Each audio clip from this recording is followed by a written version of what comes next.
जय हिंद दोस्तों। आज हम अनुसूचियां पढ़ेंगे। ठीक है, इससे पिछला जो वीडियो अपलोड हो चुका है उसमें हमने संविधान सभा की प्रमुख समितियां पढ़ी थी, राइट। तो आज हम अनुसूचियां पढ़ेंगे। ठीक है, भारत के मूल संविधान में 8 अनुसूचियां थी। वर्तमान में कितनी है? 12 अनुसूचियां हैं, राइट। देखिए, हाँ, पहली अनुसूची को हम देखते हैं, राज्य व संघ क्षेत्र। ठीक है, पहले अनुसूची में क्या है? राज्य व संघ क्षेत्र है, मतलब एरिया। यहाँ पे पता चलता है कि कौन से राज्य का कितना एरिया कैसे यहाँ पे दिया गया है। ठीक है, जैसे देखिए, ये क्या करता है? भारत के राजनीतिक भूगोल का विस्तृत वर्गीकरण प्रदान करता है। मतलब ये सूची भारत के भूगोल का विस्तृत वर्गीकरण प्रदान करती है कि कितना एरिया रहेगा। जैसे कि मणिपुर, मिजोरम का यहाँ मैंने 2 एग्जाम्पल यहाँ पे दिए हैं। मणिपुर के बारे में कैसे लिखा है? वह राज्य क्षेत्र जो संविधान के ठीक पहले इस प्रकार प्रशासित था, मानो वह मणिपुर नाम से ज्ञात मुक्त आयुक्त वाला प्रांत रहा हो। ठीक है, मिजोरम के लिए क्या दिया? वह राज्य क्षेत्र जो पूर्वोत्तर क्षेत्र पुनर्गठन अधिनियम 1971 की धारा 6 में निर्दिष्ट है। ये मिजोरम के लिए दिया कि वह छात्र मिजोरम बोला जाएगा। ठीक है, कुछ जैसे पुनर्गठन अधिनियम है ना, इस तरह से कई जो राज्य हैं उनके बारे में यहाँ पे दिया है। ठीक है, आंध्र प्रदेश का अलग दिया है। तो सभी के बारे में यहाँ पे हर राज्य के बारे में पहली अनुसूची में दिया है कि उसका एरिया कितना कैसे उसका रहेगा।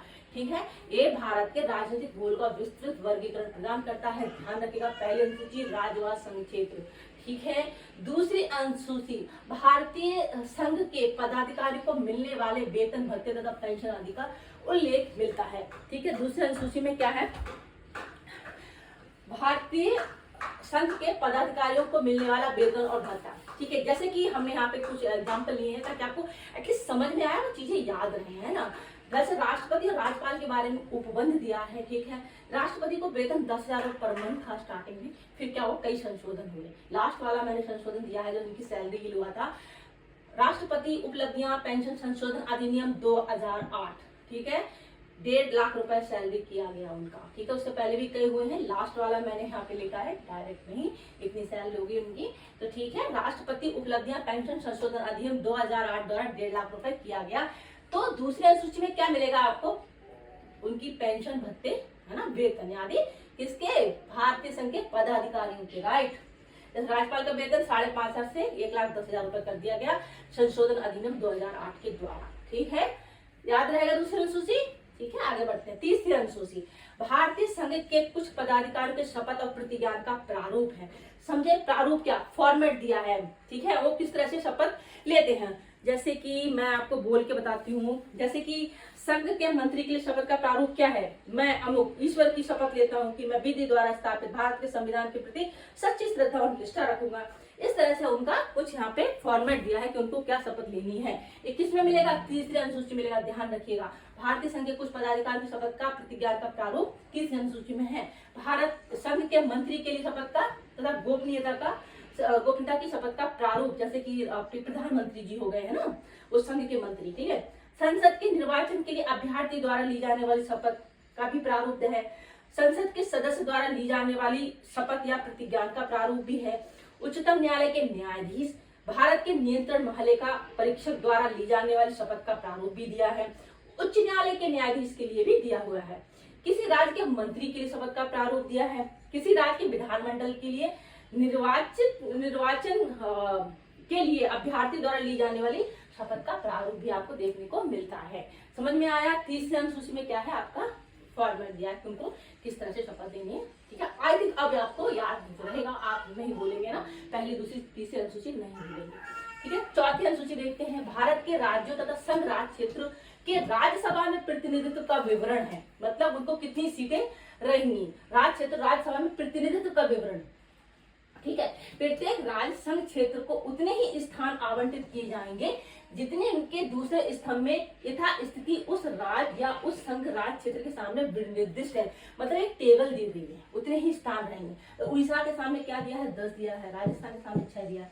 इस तरह से आप अगर देखेंगे तो आपको वहां पे चौथी अनुसूची में सभी का यहाँ पे टेबल में सभी राज्य का विवरण आपको मिलेगा। तो चौथी अनुसूची में क्या है? भारत के राज्यों तथा संघ राज्य क्षेत्रों के राज्यसभा में प्रतिनिधित्व का विवरण आपको देखने को मिलता है। चौथी अनुसूची आई थिंक आप नहीं भूलेंगे। पांचवी अनुसूची क्या है? अनुसूचित क्षेत्रों तथा अनुसूचित जनजातियों की प्रशासन व नियंत्रण के बारे में उपबंध है। मतलब अनुसूचित क्षेत्र कौन से रहेंगे, ठीक है, ये कौन डिसाइड करता है? अनुसूचित क्षेत्र ऐसे क्षेत्र जिन्हें राष्ट्रपति आदेश द्वारा अनुसूचित क्षेत्र घोषित करें, ठीक है, वो अनुसूचित क्षेत्र कहलाए जाते हैं। तो 5वें अनुसूची में क्या मिलेगा आपको, अनुसूचित क्षेत्रों तथा अनुसूचित जनजातियों का प्रशासन कैसे होगा, उन पर नियंत्रण के बारे में सभी उपबंध दिए गए हैं, ठीक है। एक मिनट वेट करिए।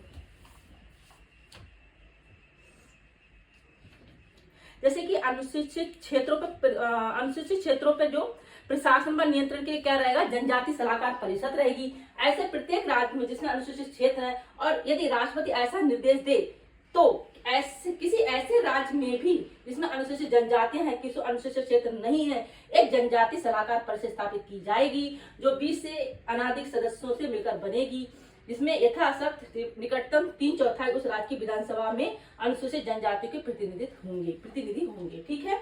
तो इस तरह से रहता है, ठीक है।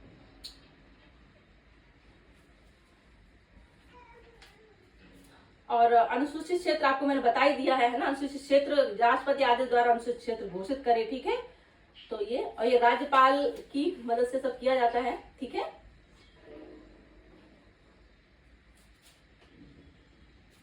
किसी राज्य या राज्यों के संबंध में इस पैरा के अधीन किए गए आदेशों को विखंडित कर सकेगा संबंधित राज्य के राज्यपाल के परामर्श से करके उन क्षेत्रों का अनुसूचित क्षेत्र होंगे तथा पुनः पर निश्चित करने के लिए नया आदेश कर सकेगा। मतलब इस तरह का कई डिटेल में अगर आप पढ़ेंगे तो आपको चीजें मिल जाएंगी, है ना। सब राज्यपाल के परामर्श के बाद देखिए क्या है, किसी राज्य के मैं फिर से पढ़ती हूँ, राष्ट्रपति किसी भी समय आदेश द्वारा निर्देश दे सकेगा कि कोई संपूर्ण अनुसूचित क्षेत्र या उसका कोई विनिर्दिष्ट भाग अनुसूचित क्षेत्र या ऐसे क्षेत्र का भाग नहीं रहेगा। किसी राज्य के किसी अनुसूचित क्षेत्र को उस राज्य के राज्यपाल के परामर्श करने के पश्चात बढ़ा सकेगा, ठीक है। किसी अनुसूचित क्षेत्र में केवल सीमाओं का परिशोधन करके ही परिवर्तन कर सकेगा। इस तरह से बहुत सारा डिटेल में दिया हुआ है। हम डिटेल में 5वें अनुसूची को जरूर पढ़ेंगे, है ना। बहुत ही अच्छी चीजें यहाँ पे आपको समझने को और सीखने को मिलेंगी, ठीक है। ठीक है, 5वें अनुसूची अनुसूचित क्षेत्रों तथा अनुसूचित जनजातियों के प्रशासन व नियंत्रण के बारे में उपबंध करता है। आई थिंक अब आप नहीं भूलेंगे, राइट, ठीक है। हमने 5 अनुसूचियां यहाँ पे की है, एक दो बार सुनेंगे मुझे तो ये चीजें बहुत अच्छे से आपको याद हो जाएंगी। 6ठी अनुसूची और हम 12 अनुसूचियां इस तरह से नेक्स्ट वीडियो में करेंगे, ठीक है। देखिए जानकारी अच्छी लगी तो प्लीज चैनल को लाइक शेयर करें, है ना, और नोटिफिकेशन ऑन करके रखें ना, ताकि आपको नया अगला वीडियो जैसे भी मैं अपलोड करूँ आपको मिल जाए। Thank you so much. Next video में मिलते हैं बाकी अनुसूचियों के साथ।